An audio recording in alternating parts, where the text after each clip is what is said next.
Welcome. I'm John, and today I'm very, very excited to do an exercise with you that's very near and dear to my heart. The Future Self is one of my favorites, if not the favorite exercise in the 1.0. And lately I've been doing a lot of research on gratitude, the power of gratitude, what the science of gratitude, a lot of things that people who have an active practice of gratitude, there are very substantial physiological benefits that have ripple effects to all areas of your life. Tonight, we're going to put the two of those together. We're going to do a future self gratitude exercise. This is the very first time I've put this exercise together. So this is the very first group that I've done this exercise with, even though I've done it with myself. And bonus points, I have a bonus exercise, and I actually want to start with the bonus exercise because it is one of my favorite things to do. But before we do all of these things, I'd love for everyone to introduce themselves and, you know, your 10-year future self. And so let's do a quick little visualization, and then we'll introduce ourselves, and then I will take it from there. So I invite everyone here to, feel your feet on the floor. Feel, close your eyes if you want to. And just imagine that you have literally, fast forwarded, the year is 2031. It means 2031. And here we are. You are about to hop on this call where this exercise is going to help you look at your past self and your in-between self as you're looking back to the year 2021 from the perspective of 2031. You're about to hop on this Zoom call and you're introducing yourself, who you are, your current profession in 2031, and what you hope will happen in the next decade, what you hope will happen by 2040. All right, take a second, breathe that in.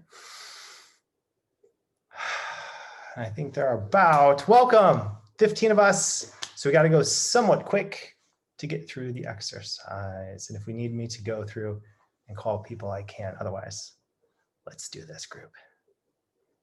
Who you are, current profession, biggest hope in the next 10 years.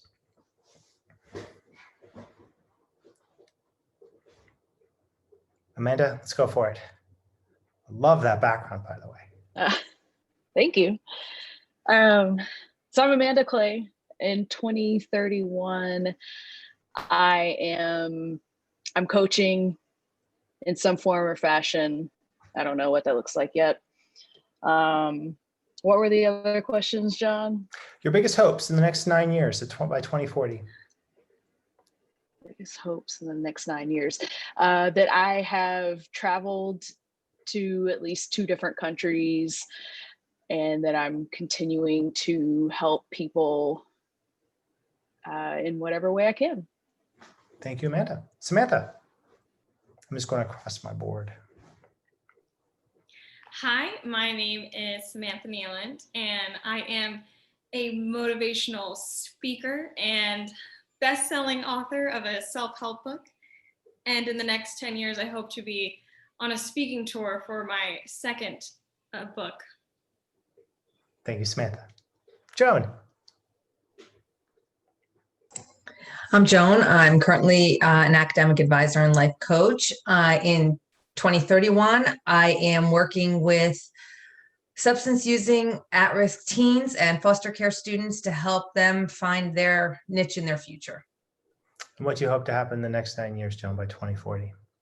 And by 2040, maybe retirement, because I'm almost 100. No, by 2040, I'm hoping that my practice, that I am very successful and I'm actually getting the word out there and spreading it, and lots of people are picking up the usefulness of the programs.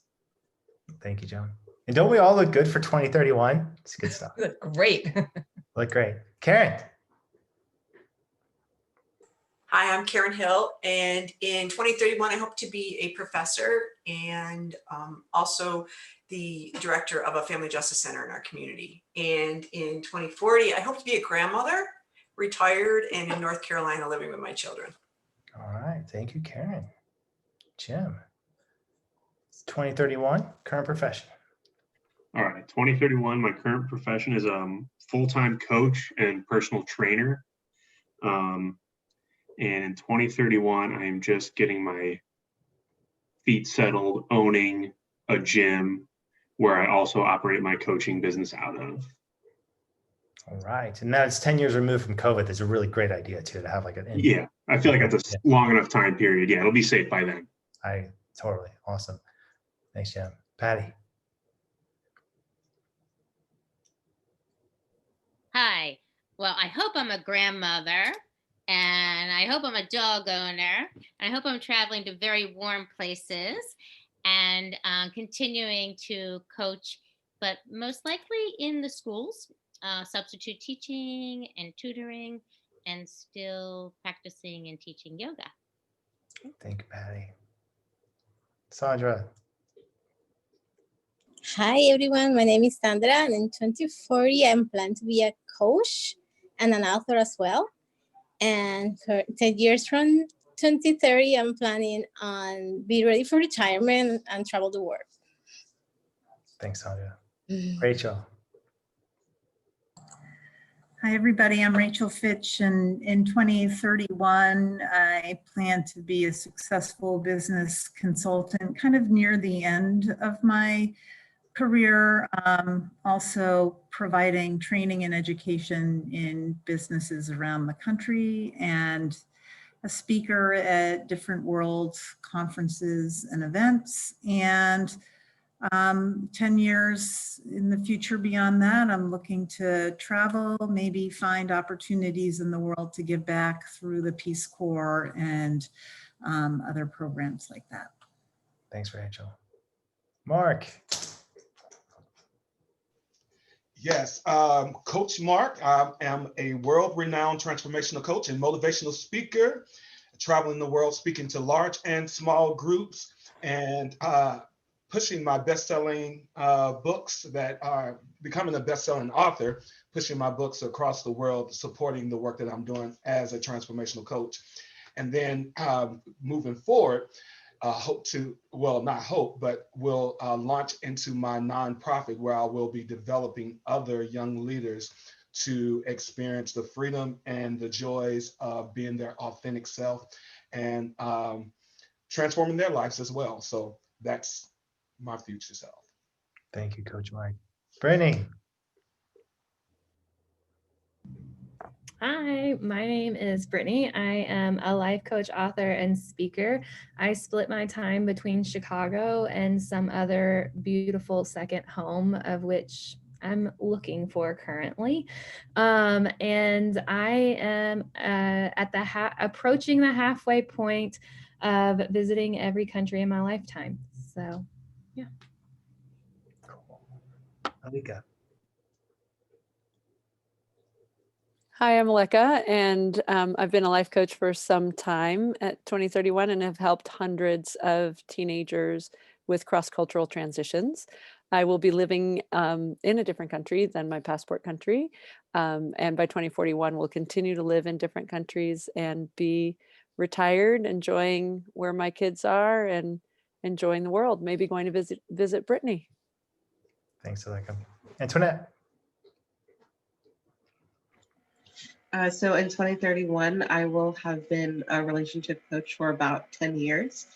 And it'll just be exciting work. So writing books and just kind of labeling myself as a creator and allowing myself to express myself in different ways. And by 2041, partnering with different foundations in order to give back to people with greater needs. Nice. Thanks, Antoinette. Alyssa. Hi, my name is Alyssa Costello. As you can see by my screen, I am a newly certified life coach and a team builder and group facilitator, sustainability coordinator in the film industry, and I am a filmmaker and creator. I also run cancer retreats in my hometown in Northern Ontario. In 10 years, I hope to be further along in exactly what I'm doing right now. I'm just starting literally in the last 2 months, my dream careers, all of them. So I hope to be further established in helping people with coaching, facilitating, team building. I hope to be further along in transforming the film industry and how it works. And I hope to also have traveled a little bit and know myself on a deeper level. Thanks, Alyssa. Jen, it's 2031. What are you up to? Well, I'm still a trainer, happy to say, with Coach Training EDU. And as well, I'm coaching teens and young adults, and I'm traveling. And so I'm spending a lot more time in my husband's home country of Mexico, as you can see. So we're both able to work abroad and travel. And yeah, I don't know, grandkids, that's a hard one for me to say, but I love kids. So bring it on. I say the same thing, but I mean, she's only 23, so it's like not quite there yet. You know what I mean? So, yeah. Thanks, Jen. Michael, look at you. Mute. Hey, John. 2031. I am a experienced life coach and trainer, and I am just on the cusp of setting off a new concept of free life coaching for all those at-risk youth, mainly on foster care and those who can't afford life coaching with my nonprofit foundation. I'm currently in a tropical island during the winter time because it's cold and rainy in Washington. I don't want to be there. So I'm wintering here where it's hot. 2041, I will be doing most of the same, hopefully traveling and training other people to do the same thing I'm doing. Nice. Thanks, Michael. Shruti.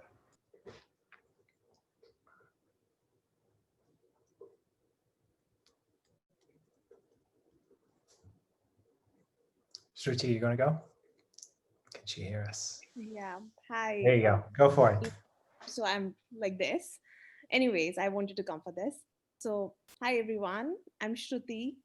I'm an academic life coach in 2031, and academic life coaching has been accepted fully in my country. Social emotional learning is an inherent part of mainstream education. Qualities like empathy and kindness are valued equally. And maybe companies also require some kind of self-profile along with the candidates' resumes. In next 10 years, I think I see myself married with children, which is weird, but still, okay, yeah. I mean, it's weird today, but yeah, yeah. So that's it. Thanks, Shruti. Glad you're here. B. Okay, so I joined late. Are we saying what we're doing? Happy 2031. How are you? I know, Excellent. right? Made it here. Yeah, it's good. Happy New Year. Happy New Year. So glad 2030 is behind us. You know what I mean? So what are you up to now? What are you up to, and what do you hope for the next 9 years?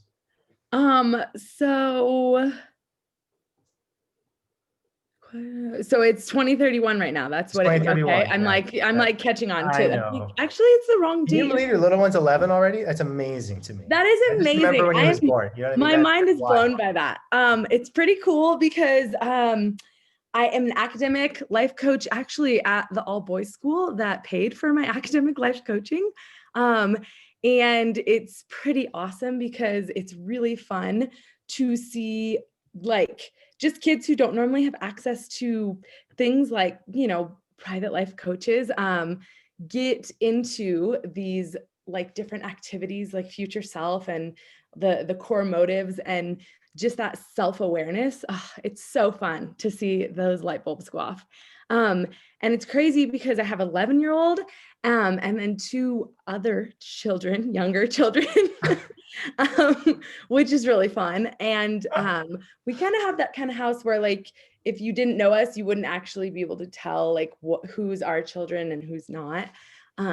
So that's pretty fun. We're living it up there. And then I'm wearing my Christmas sweater in case you can't see, because I'm getting older, but I still don't take myself too seriously. And I'm still connected to, you know, that confidence where you can wear really dorky clothes and get made fun of, and it's whatever, because I'm secure in myself. And I want to embody what, like, that spirit of Christmas, of like generosity and hope and just like ridiculous excitement for lots of reasons, but you know, just getting hyped about things. So that's kind of where I'm at. Thanks, babe. Thanks, babe. I know, last decade's been good to us. It's been nice, right? All right, so here we are. My name is John. The 2031, I'm doing what I'm doing now, and just, you know, bigger impact. It's really amazing to see the state of Oregon, you know, mandate that they are looking to train every single teacher to become an academic life coach. That's happened. So we're like 5 years into that, and that's amazing to see this transformation happen.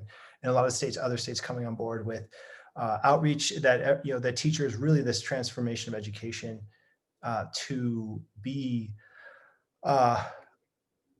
more emotionally supportive and available, and really treating the inner world as seriously as the outer world. It's amazing to see it happen. And I want to show you bonus exercise 1, and then I want to shift to the main exercise because I'm really psyched about this one. I can't not share it. So this is an article in the New Yorker that came out about Amois and I, and it's quite lovely. Here, let's see if I can flip to the page that it's in. Oh, look, there we are. Oh, there we are. It's in a real New Yorker. Isn't this amazing? Does everyone see this? Did you get this in the newsstand? It starts out, John sits with his wife Amois around their dining room table, paper spread out everywhere. A whiteboard is in the corner covered with notes and arrows. They're talking quickly about an idea for a joint workshop they're leading later this month. This is an amazing write-up. So my first exercise that I would like to give all of you, and I would like to hop off in groups of 2 to do this before we get to the meat and potatoes exercise, is if someone from magazine of choice were to write an article about you, what would be in the article, and what would the magazine be, what would be in the article, and then your bonus points is if you actually do unstaple it and put it in and staple it. I can't tell you how precious this thing is to me. I wrote that this is what is this, 2023? So this did come out, there's a typo on it. It says it's from 2013, but that can't possibly be true. So this is my first idea. So here's the exercise, right? We're gonna hop off in groups of 2, 5 minutes each. So we'll come back here at the bottom of the hour, or at the top of the hour if you're in India, Shruti. And the idea is that you want to, what magazine? What are the key points that you would write in that magazine as if it is the year 2031?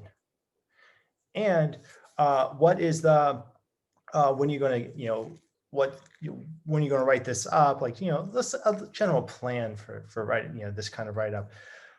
If you choose to take it on, if not, just go into it. And then we are all trained and certified coaches here, so we get to have the benefit of coaching each other, plus, you know, meet and greet a little bit. Here's the key to making this work. Jump right into the exercise. There is a temptation to be like, oh, you're from Canada, I'm from Canada too. That's amazing. There are Canadians who take this training. It's true. Avoid that kind of conversation and just jump right into it. What's the magazine? And allow the conversation to influence your connection between the other person. Make sense? Agreed? Sweet. All right, let's do it. And then I have another exercise after that.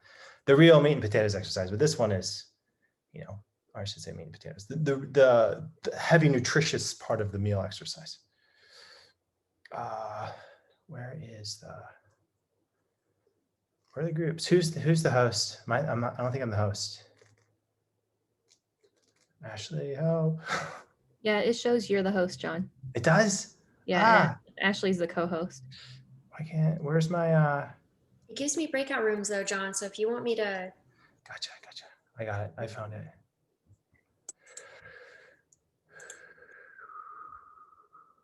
Okay, here we go. All right. we clear on the exercise? Magazine, put you one in it, 5 minutes each. We'll come back here in 9 minutes. And we're gonna have one group of 3 just because it's fun. Here we go.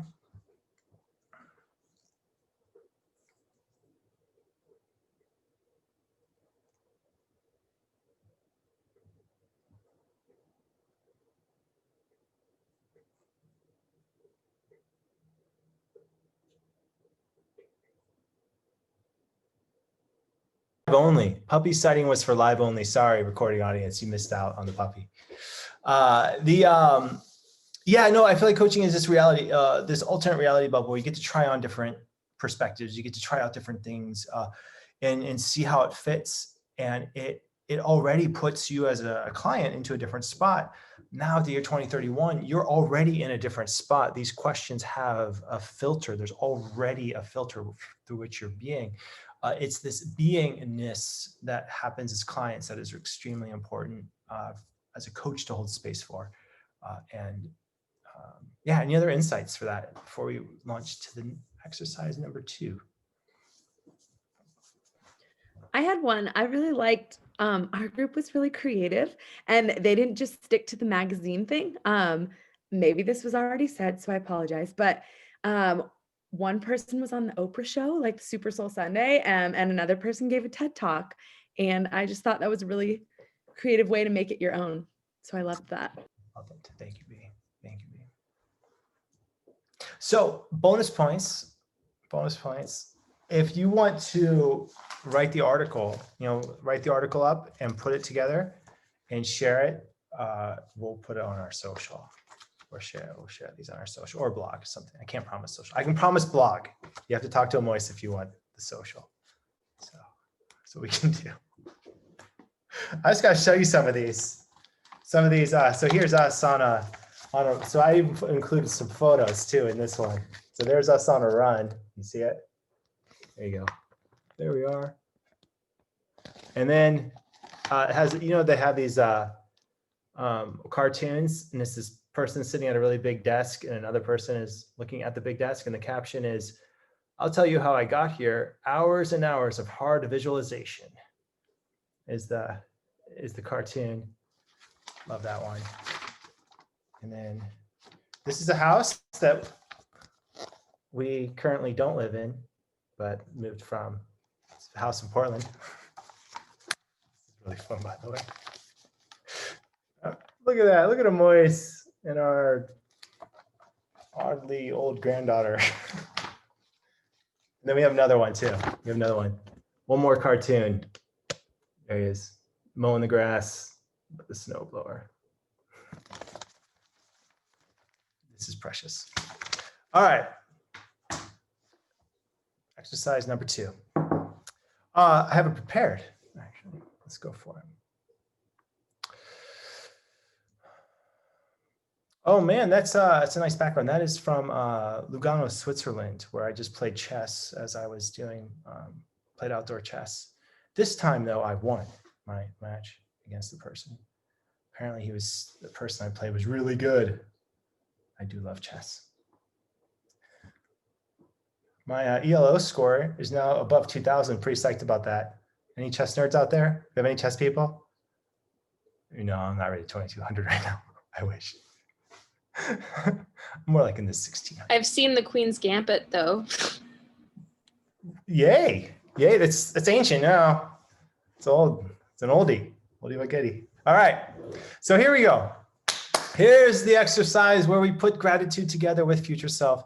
And the idea is from our present future selfness, I want to use this perspective that we've cultivated over the last 35 minutes. From the perspective of your future self, the exercise is, what are the 3 biggest things that you're grateful for your present self?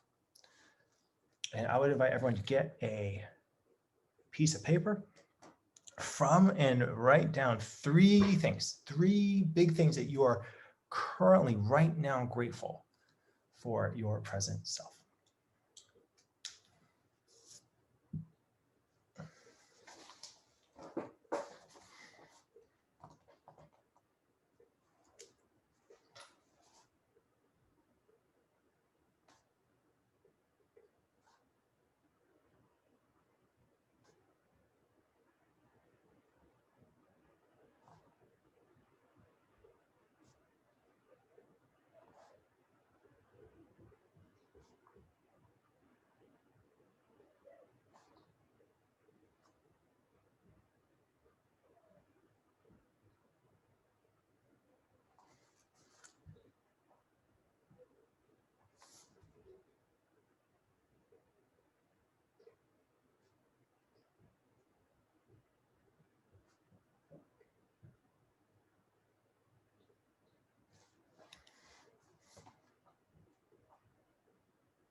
Okay, another 30 seconds.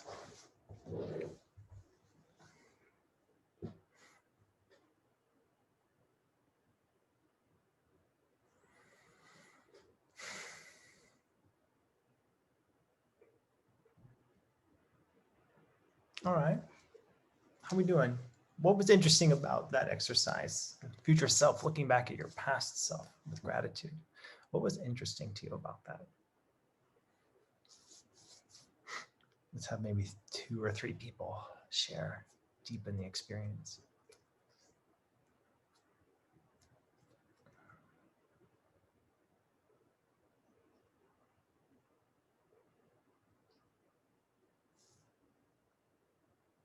I have this idea for a comedy sketch too, where there's a group of future selves and their past self keeps visiting them until they have to tell their past self to stop bugging them.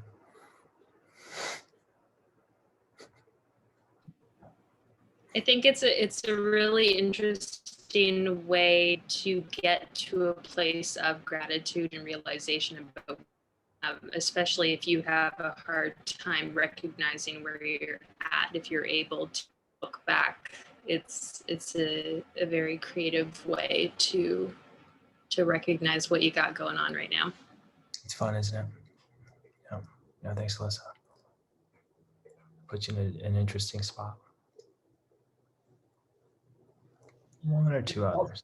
I think it also forces you to look at things from a positive standpoint with gratitude. Our natural instinct is to look at what we don't have, where we could be, what we should be doing. So to flip that from a place of gratitude, it automatically puts you in a state of thankfulness. Even in bad situations, you're looking at it from a positive standpoint, or gratefulness or growth in that process as well. So I think it shifts our natural instinct to look at life from a different perspective. Right. One of the guidelines, I think, in terms of gratitude work is to not force your emotion to feel grateful for something that you don't feel grateful for. But what you can do is you can direct your attention to something that naturally brings an emotion of gratitude. And the challenge point that I think sometimes a lot of gratitude work breaks down when people try to feel grateful for everything. It's too much. It just doesn't, it's hard. It's actually counterproductive in some ways. But it's that mental, discipline might be too strong of a word, but it's a mental practice of at least for a couple times a day, picking 3 things. And it's almost like, brushing your teeth. You need to do it it's just a daily thing that needs to happen on a regular basis. Yeah, I think that's what you're speaking to. Yeah, Rachel. So, and I think with this sense of awareness, I really needed this. And now that I have this sense of awareness about these areas of my life that I'm grateful for, it takes me to a place of, okay, how am I going to have these things show up? Where in my life do I need to insert these 3 things right now in order to have the results that I want and to start moving forward? Interesting you said that, Rachel, because that leads perfectly to the next part of this exercise, which is same idea, except now we're going to do 3 aspects of your between self. So this is yourself between the years of 2031 and 2040. What are you grateful for yourself in that decade? Grateful for the self you are in the 30s.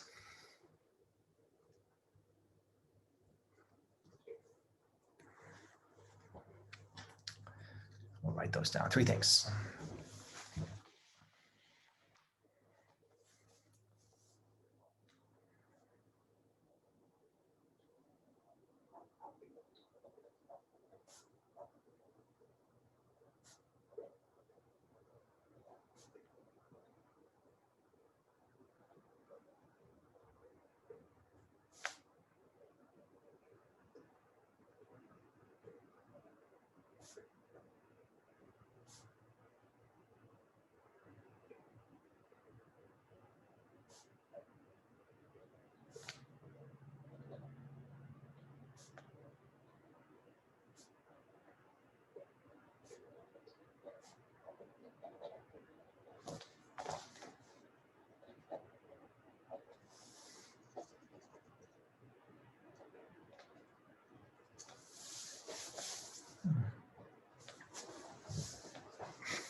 All right. What was that like?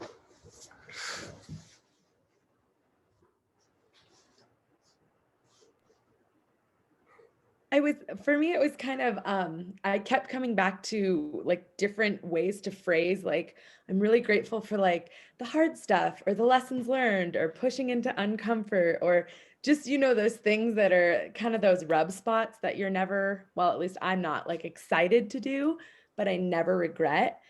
And so it was kind of interesting that my brain, even though I would think of other things, the things I chose to write down all had to do with, like actually putting in the time to build those habits for who I am now, or like, just things like that that aren't necessarily like super sexy or exciting, but make me who I am. So that was interesting. The hard work, the growth edge. Cool.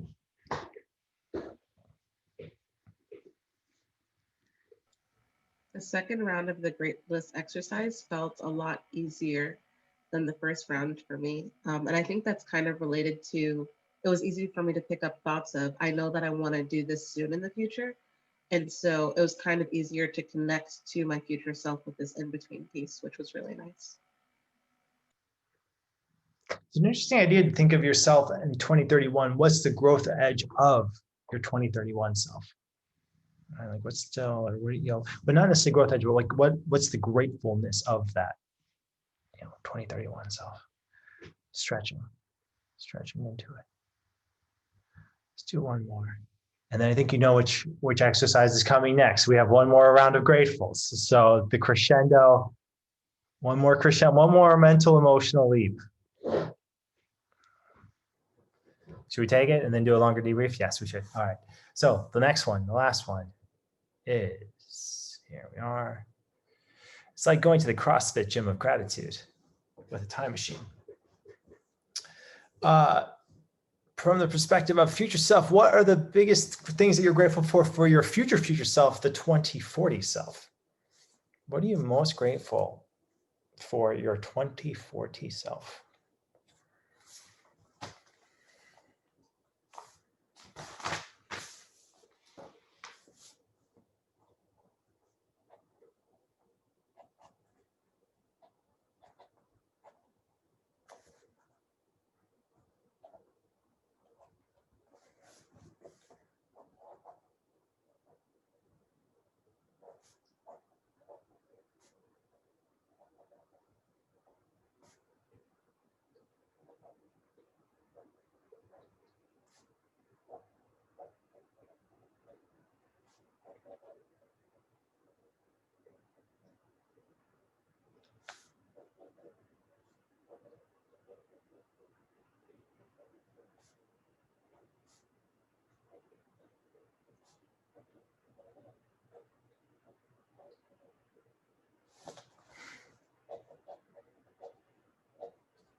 Take another 30 seconds.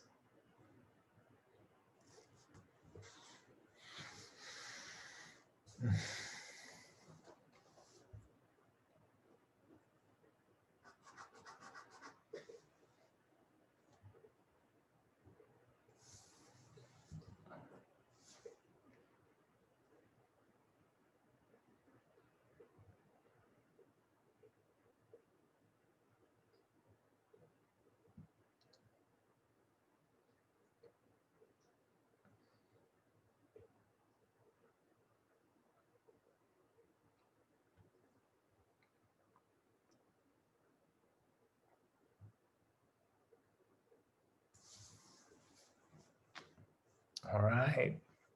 How was that last leap? What was interesting about it? Let me hear some new voices. Ashley, you want to jump in? Yeah, it's pretty profound to think that far ahead. And what I really loved about the in-between self is it kind of awakened like this other part of me that I wasn't even thinking about with like the present self of 2031. And I felt myself kind of like relax, which was really interesting. My body did. And the same happened when, even more so when I was thinking about like my future self. I like almost felt like I embodied like the level of comfort and joy that I felt in my future self, which was really cool. And a lot of it just has to do with like being at that age 20 years from now, and like the people that I've been able to connect with and the love that's been able to be shared and extended past what I'm capable of now. 20 years from now, I'm going to know a lot more people. And it was really cool. I don't know. The body part was the biggest thing for me, which was really, really neat to experience. Right. Like there's a sense of like, it definitely, there's a visceral feeling to it. What, just to help you capture it more, what was the quality of it? What was the quality of it? Oh, can you ask that a different way? Yeah. If you had to give it an analogy, or if it reminded you of something like, I don't know, a scent, a smell, food, activity, what did you feel?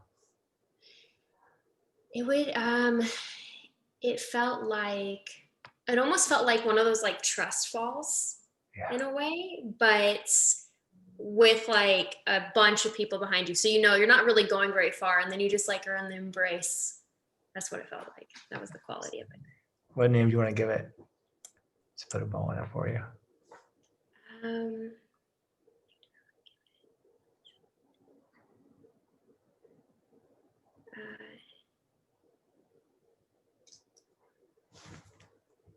Oh gosh, that's so good. I have like 500 things that came to mind. Let's just go with like very basic and simple, but I think it's really good. It's just authentic self. Okay. The authentic self trust fall. Yeah. For our next exercise, next workshop. Thanks, John. Yeah, cool. All right, one more. I think we got time for one more, maybe two. Who else wants to do it? Yeah, Jen. Yeah. Yeah, go for it. I found that this one at first the hardest of the three to write. The others came really easily, and then I was a little bit stuck. And then when I got into it, it interestingly made me quite emotional. Yeah, and when I tried to understand why the emotion was there, it just came back to such basics, like fundamentally what my values are and what's most important to me. So I think that's what the emotion came from. This one to me felt the most bird's eye view-ish of all of them, but like a life bird's eye view. Does anyone else have an experience? Is that who you're speaking to, Jen? Felt like, what was the message of the emotion? It was kind of like what we've been going through right now, interestingly, with the pandemic and having to really focus on what really matters the most. So like the earlier present self, the in-between self was sort of like trying to move forward and accomplish. And this was suddenly that wasn't as important anymore. And it was fundamentally my family's still here and I have my health still. And yeah, I guess it's interesting that I could kind of compare it to what's been going on right now. I mean, 10 years ago, right? We were still reverberating. Thank you, Jen. Yeah, I mean, this to me felt very legacy. Like, what kind of legacy are you at? Where were you at with this? And very much, I don't know, just tons of gratitude for the journey. You know, then with that next leap of future self to the future self. One more, then we'll finish it out. Yeah, Rachel. I guess the word that comes to me is sustaining. You know, my grandmother and great grandmother lived well into their 100s, 104 and 109. And so even in 2040, I'll still be a spring chicken, even though I'm 50 now. And so it really got me thinking from that life bird's eye view that you were talking about. And what are those qualities that I really want to sustain me through this longevity? And, you know, things like this deep sense of an appreciation for exploration and just wanting to continue to learn and continue to be a light for people. And, you know, those things that are, as you said, I think fundamental and also, you know, sustaining. This is the word that comes to me. All right. Thanks, Rachel. Well, that concludes the exercises of this. And I just wanted to finish just with a little bit of the what I've learned. Like my biggest takeaways from doing a lot of this research. I don't want to get into like specific studies as much as the biggest takeaways that I've got from, I've dusted off the habit of looking at positive psychology studies again in different topics, and the future self and gratitude has been one of them. In terms of gratitude, I share with you my deepest one, which is you can't force gratitude on anything, but you can draw your attention to things you're grateful for. From the future self standpoint, my biggest takeaway is that it's an interesting place to play. And to what degree do you believe that, do you see that you and your future self are the same person? Like versus to what degree do you feel like your future self is a different person? And to not assume that your client or yourself, you know, that everyone around you answers that question in the same way. I think that's one of the most powerful things of coaching is it gets around, we see we have all these ideas, these beliefs, these assumptions, we see the world from very habitual ways. It's sometimes very challenging to know what all of those assumptions are and to know how other people are also seeing the world. And that's one of the things I love most about these studies is you get to realize, wow, like I'm making this assumption of, I feel like my future self very connected, very much the same person, but that other people might see it as a different person is an interesting idea, interesting to explore. Right? Step one. Step two. So step one is just awareness. Where are you on that continuum of to what degree same person, to what degree different person? Right? Then you can play with what happens when you go to the other side of that continuum? What happens when you see your future self as different or you see your future self as same? What happens? What shifts? And then not to judge either one, but to ask what's useful about both perspectives.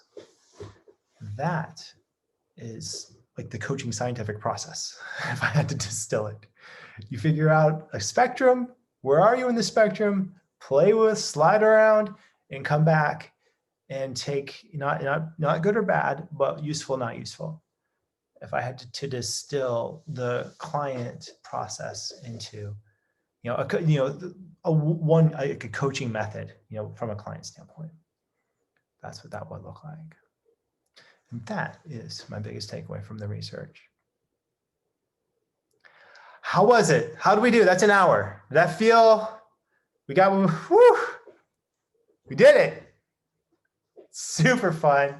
This is one of my favorite things. We're gonna do it next year too. And if you come with this, bonus points, huge bonus points. Well, happy 2031, everybody. I'll hang for questions and, we can chat, whatever, weather, all sorts of things. Michael, on that beautiful tropical island that you're in, working remote, it's lovely. Happy 2031. Yeah, I'll hang for a bit. Otherwise, this workshop is complete. Happy New Year. And I'll probably see you in a month or two. Might put another one of these workshops on. Bye, everybody.